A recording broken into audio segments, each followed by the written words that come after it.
Morning. I'm Babs Garcia. Use she, her, they, them pronouns, and I've got short brown hair and I'm wearing a jacket, probably not jacket weather anymore, and long black pants. So pleasure to be with you today. Let us begin by acknowledging that we are gathered on the traditional territory of the Niukanska people, known sometimes as Osage. The descendants of the people who were forcibly removed from this land by colonists make up the Osage Nation. We acknowledge their continued struggle for justice. Our chalice lighter in the sanctuary this morning is Lynn. And our lighting words come from Reverend Scott Taylor.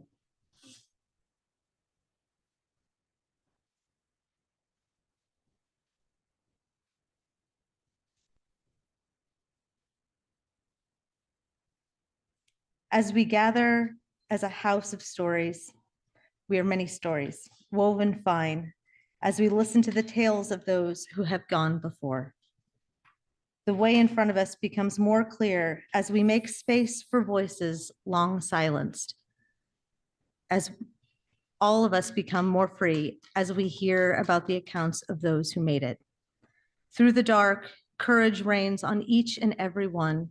These stories, friends, I need yours as you need mine. It's how we become whole. Yes, we gather as a house of many stories. Come, let us listen once again.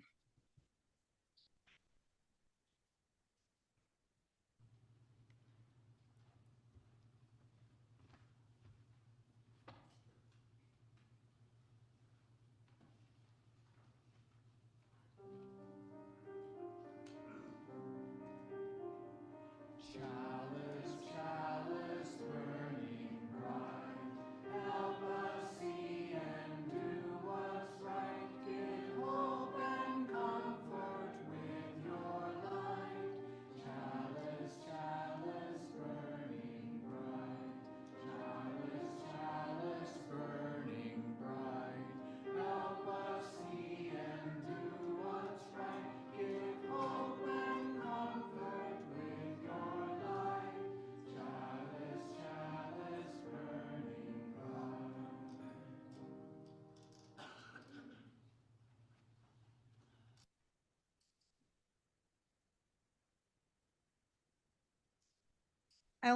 I will now share a prayer of storytelling by Mandy McGlenn. Spirit of life and love, Holy One of our being and our becoming, that which is sacred within, among, and beyond us. We know so many stories about you, God, Lord, King, Father, Earth, Mother, Great Spirit, Universe, Holy Parent, Divine Love, Deepest Longings, Covenanted Partner. We know stories about our country and its founding too, of the values we claim as a people. We have stories about these narratives, about how our values have and have not manifested into our reality. Blessed One, we also know so many stories about ourselves, some of them the same stories we tell about others. Beautiful, ugly, simple, difficult, joyous, useful, worthless. Stories about who we are, about what we know, and the potentials and impossibilities of our future. Stories about our purpose and the meaning of our lives. We have countless stories buried too deep in our souls for us to even recognize them. God of discovery, help us to find the strength to excavate those buried stories. Let us lean into one another as we brush them off, hold them up to the light, and find their meaning and use. May our roots nourish us so that we might grow abundantly and flower into blessings for one another and our world. And above all, Holy Parent, sing us a gentle lullaby. in the trees and the wind, in the kind words of our neighbors, in the warmth of the sun and the sparkle of snow. Whisper to us the truest story you know, and sing it to us in notes that we can never unhear. Remind us every day, every moment, that we are beloved, beloved, beloved.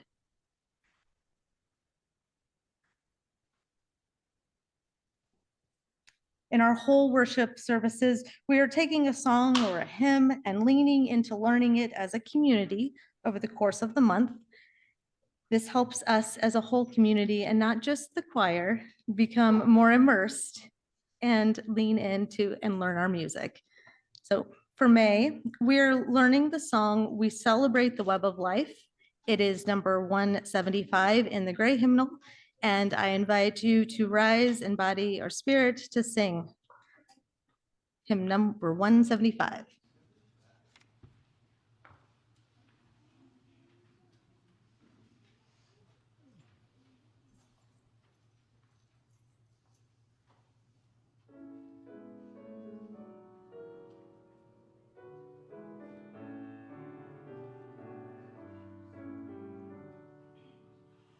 We celebrate the web of life, its magnitude we sing, for we can see divinity in every living thing. Of ancient dreams we are the sum, our bones link stone to star, and bind our future worlds to come with worlds that were and are. Respect the water, land, and air which gave all creatures birth. Protect the lives of all that share the glory of the earth.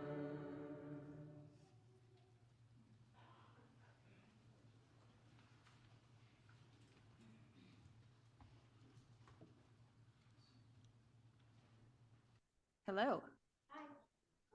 My name is AJ Fox. I use she and they pronouns. I'm wearing a pink dress, which ironically my children are not here today, but they would like you to know how exciting a pink dress on Mama was.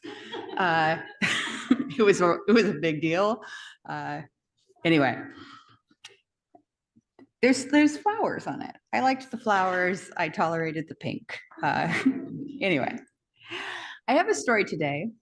It is from the packets of Soul Matter materials for the theme of the month of May, which is about pluralism.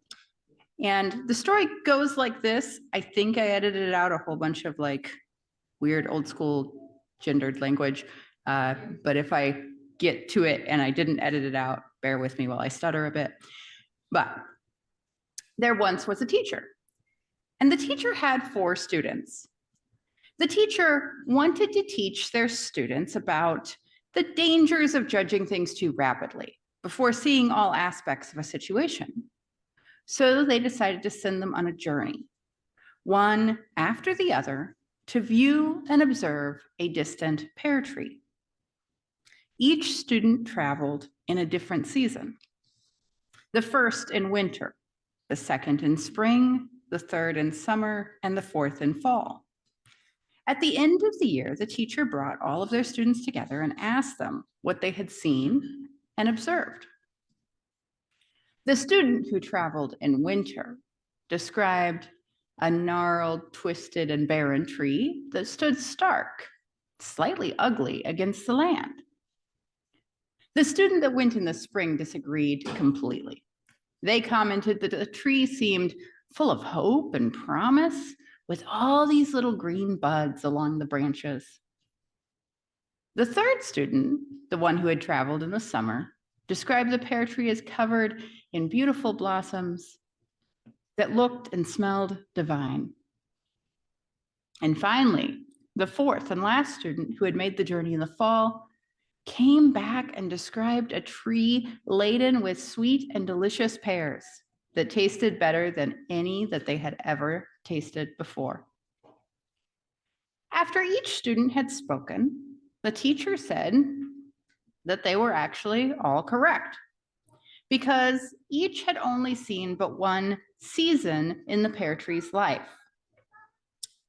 Now, that story is often shared with the moral at the end that says, quote, "The essence of something, whether it is a tree or a fellow human, can only be measured as a whole at the end of a year, having seen all its development and fullness."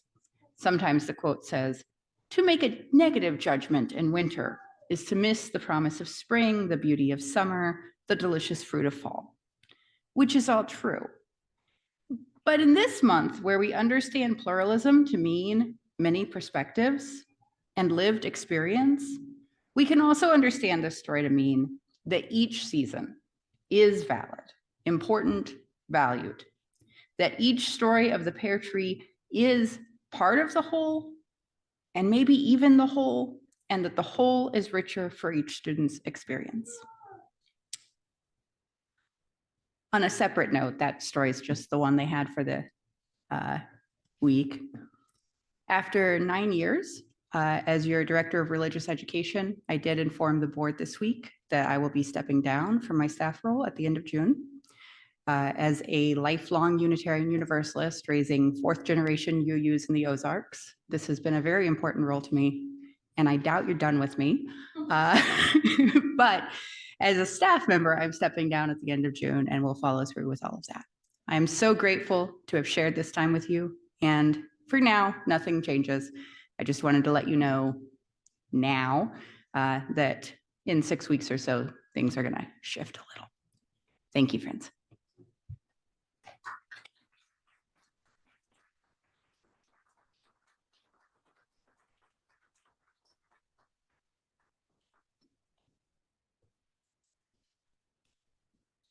We'll have plenty of time to celebrate and thank AJ for their service, but I just want to say thank you, AJ.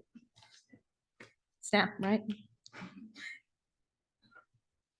As another kind of offering that we'll share today, Kristen Collins tells us we give to remind ourselves of how many gifts we have to offer. We give to remember that we are part of something bigger than ourselves. We give because we believe in music and sacred space. We give with the faith that together we have enough. We will now receive an offering for the support of this religious community and its work in the world. You are invited to give generously and joyfully as you are willing and able.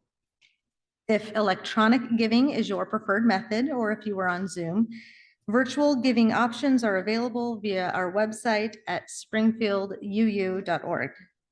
The offertory is "Summer is a-Comin'" and is performed with choir.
Thank you to the choir. That was fun and wonderful.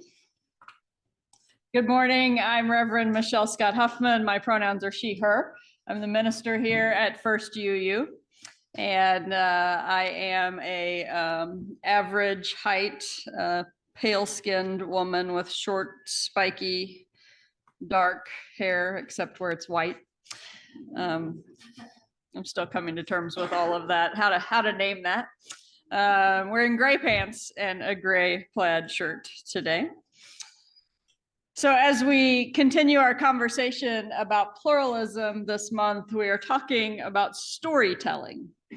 And some of us recognize ourselves as storytellers, and some of us think that we're not storytellers, but in reality, we are all storytellers and experiencers of things through story. And I hope that today's message will help us to think about the nuance of our stories and the ways that they come together and form community and make us communities that are a house of stories, as Reverend Scott Taylor said. In our opening words, we heard Mandy McGlynn's prayer of storytelling, and in that prayer she writes, "Help us find the strength to excavate those buried stories. Let us lean on one another as we brush them off, hold them up to the light, find their meaning and use." What a lovely description of just what it is that we are doing here. Reverend Scott Taylor, as I said, names what we're doing as being a house of stories, and I think that's so true. I'm going to go out on a limb here and even suggest that the thing that has the greatest impact on our worldview and our actions in the world is less our life experience, the direct experience, and more the stories that we've told ourselves and that other people tell us about our experiences. The beautiful thing about being a part of a community that is covenantal rather than creedal is that all of our unique stories shape us into something really special and really unique as a faith community. The understanding of the importance of story as a catalyst for our gathering also means that we want to do the real work of meaning making with our own individual stories and our shared stories. In a 2016 sermon at First UU of Youngstown, Ohio, Reverend Matt Alspaugh preached a sermon entitled "Thick Stories, Thin Stories," in which he speaks of a kind of mental health care called narrative therapy. Alspaugh writes, "In the field of counseling called narrative therapy, we're encouraged to look at the stories we tell ourselves in a new light. We learn to separate the thin stories from the thick stories. Thin stories are those that don't seem to have much detail or background. Thin stories are often created and imposed on us by other people, parents, teachers, those in authority. Because of that authority, we accept those stories without question. So, for example, Mary may say that she's lazy because one of her teachers told her she was lazy when she was a child. Thick stories, on the other hand, are built from the real evidence of life. They're rich with examples, full of detail. They explore inner motives and outward forces that may have made a person act in a particular way. In the practice of narrative therapy, people are encouraged to create alternative stories to their thin stories, to thicken them, looking for the richness and detail in their lives. And so Mary, who considered herself lazy because of the careless words of an adult in her life as a child, may find that she is in fact very creative and often used her intelligence to find ways around boring tasks, a practice that many teachers might have considered laziness. She might review her life and find many instances where she broke the mold, rejecting wearisome, dreary work for novel, interesting tasks. And you see, that's the process by which Mary can take a thin story and make it thick. I suspect that most of us can identify some of the thin stories in our lives that we've allowed to shape us. Perhaps they've shaped our religious practice, our education, our career choices, or just things we've believed about our own worth and abilities. For many people, landing in a pluralistic religious space and being free to ask hard questions, maybe for the first time in their lives, and to doubt some of the things that have been represented as absolute truth, begins to open up a portal to the examination of other foundational stories in our lives. For me, there are two thin stories in particular that impacted me so deeply that I can still see the place where I was standing when they took place. Now, I tell these stories not to lift them up as any kind of model for anyone else, but as an example of the way that thin stories and thick stories might operate in our lives, and hopefully as a way of inviting you into your own thin stories to think about what those are. So middle school, actually junior high, middle school wasn't a thing yet in the tiny town where I grew up.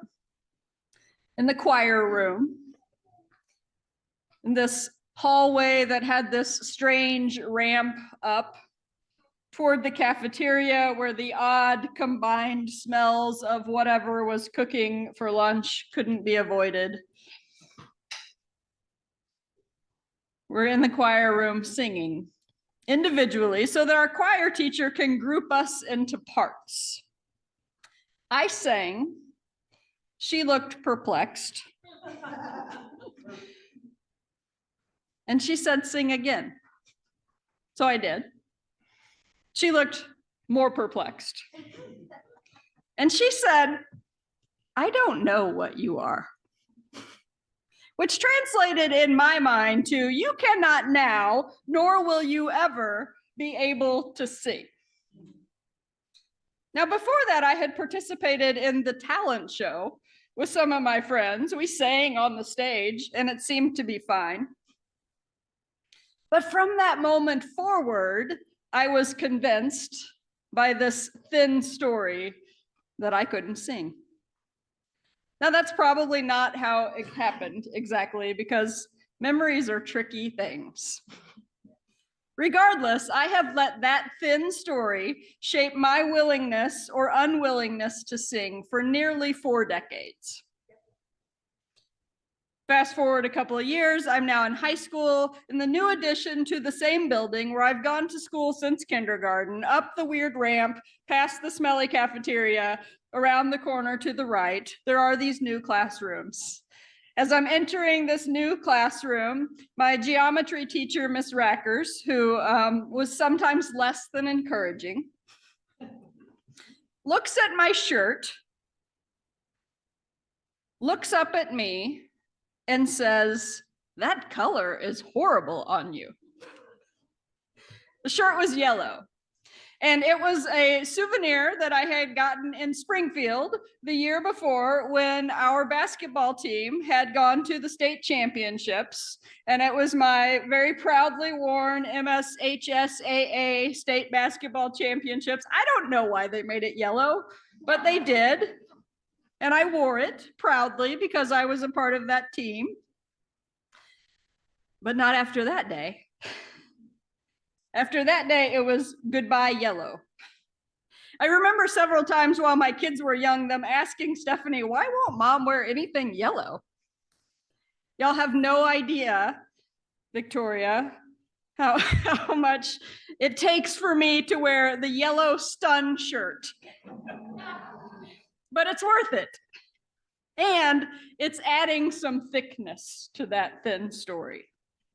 And it sounds like I'll get to don the yellow shirt again tomorrow and head to the city council meeting to support Springfield tenants. Y'all should join me, whether you have a yellow shirt or not.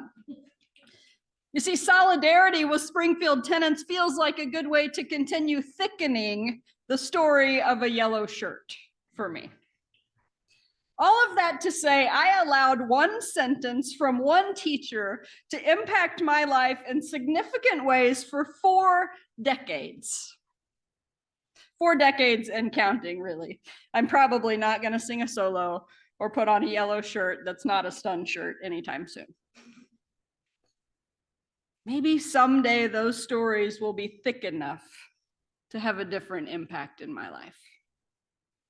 The way we understand and tell our stories is important for building self-esteem and for building communities that hold and honor difference and diversity that makes us stronger. So it often becomes necessary for us to do some work with our own stories. At the beginning of this message, I shared a quote that made reference to narrative therapy. Let me take this moment to say on this 3rd Sunday of Mental Health Awareness Month that therapy is an important mental health tool, and we as a society should use and appreciate it more. David Denborough, longtime practitioner of narrative therapy, writes in the preface to his book, Retelling the Stories of Our Lives and their pathways are not fixed in stone. Instead, they are shaped by story.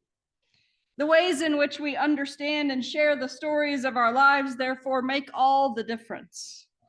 If we tell stories that emphasize only desolation, then we become weaker. If we tell our stories in ways that make us stronger, we can soothe our losses and ease our sorrows. Learning how to re-envision the stories we tell about ourselves can make an enormous difference in the way we live our lives. There was one story from my childhood that really could have taken me in another direction pretty easily. It was those comments on my report cards that indicated over and over again, you can probably guess what they said, talks too much. Very social. Diarrhea of the mouth. Okay, that's both rude and gross. Nobody ever said, go out and get yourself a job where you have to write an essay and share it out loud at least once a week. But somehow I allowed that story to thicken. And I'm glad I did, because I can't imagine not doing the work that I get to do, being in this pulpit, offering words of comfort and meaning at a memorial service yesterday, speaking earlier this month to a bunch of Presbyterian clergy about how to incorporate mental health awareness into their churches. And so while it's absolutely true that I talk too much, I am so grateful for the vocation that shaped itself through my natural inclination toward words. For many of us, there are stories around religion, vocation, and identity that have been put on us, that need retelling.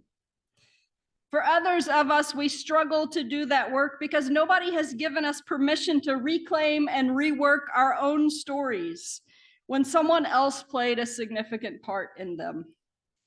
Denborough writes, in all of these situations, it can be significant to consider your storytelling rights. Storytelling rights are not as well known as some other forms of rights, but they're important. One of the first steps in rewriting the stories of your identity may require you to reclaim the storytelling rights over your own life.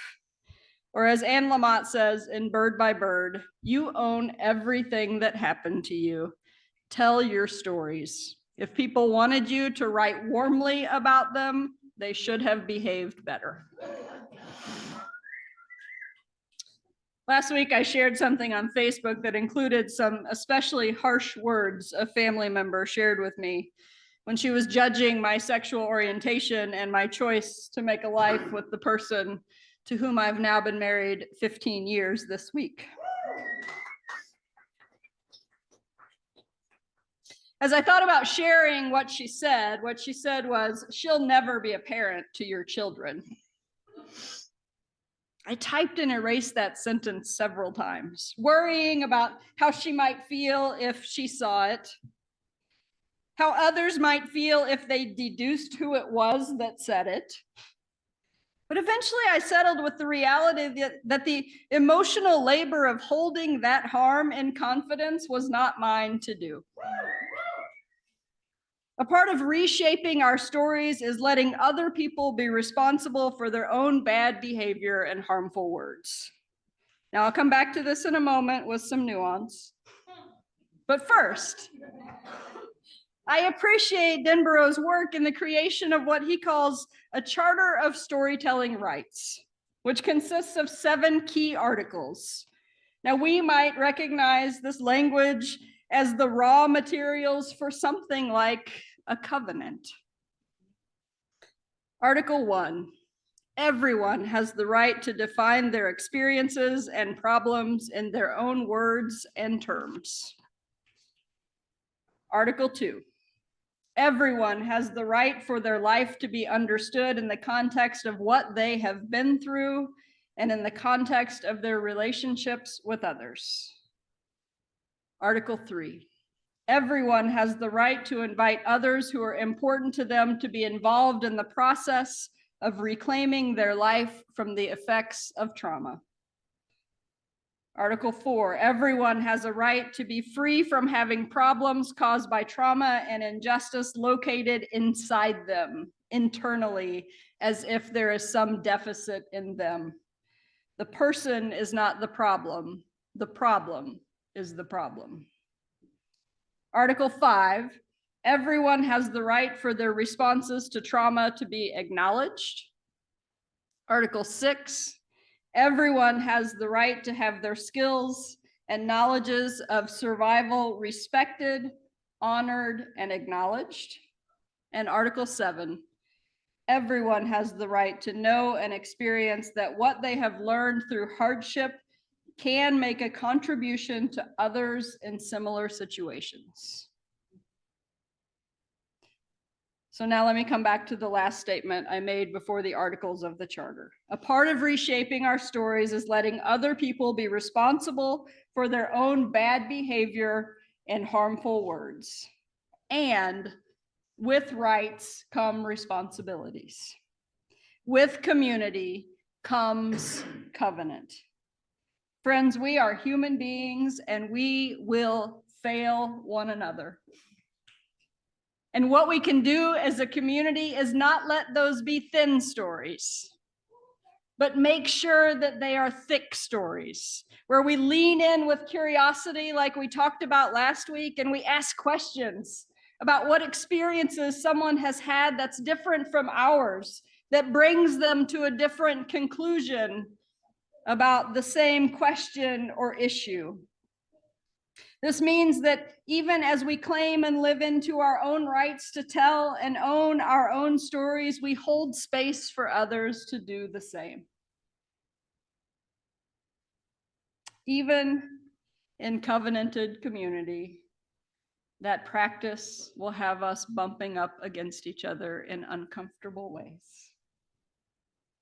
The gift of this faith that we belong to is the idea of covenant that says that when we don't understand each other, when we fail one another, when we allow thin stories to help us create narratives about other people that aren't true, the gift of covenanted community is a process built in that calls us continually back together to keep leaning in with curiosity.